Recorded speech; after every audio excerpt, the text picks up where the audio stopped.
বন্ধুরা আসসালামু আলাইকুম। বক্তৃতা অনেকে এখানে দিবেন সিনিয়র নেতৃবৃন্দ, তাই আমার বক্তৃতা 2 মিনিটের মধ্যে শেষ করব। আমি একটি কথাই বলবো, আজকের যাকে নিয়ে আমাদের এই নির্বাচনী আলোচনা সভা খন্দকার আব্দুল মুক্তাদির ভাই, ব্যক্তিগতভাবে আমি যতদূর জানি আব্দুল মুক্তাদির ভাই একজন শিক্ষিত, মার্জিত এবং পরোপকারী একজন মানুষ।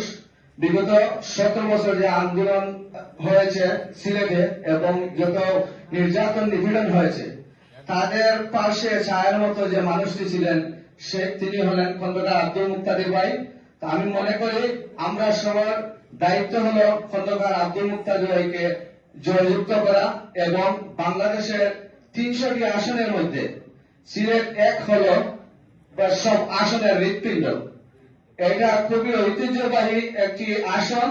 এই আসনে আমরা যে যেখানে থাকি, হয়তো আমরা আমাদের বাড়ি সিলেট শহরে অনেকে না হলেও আমরা যেন সিলেট একে সবাই যাদের আত্মীয়স্বজন আছে সবাইকে নিয়ে আমরা জাতীয় করে কাজ করি।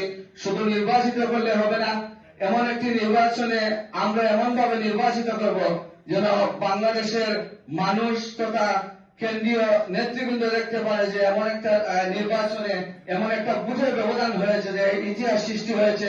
আমরা যদি সঠিকভাবে কাজ করতে পারি, এটা আমাদের জন্য কোনো অসম্ভব কাজ না।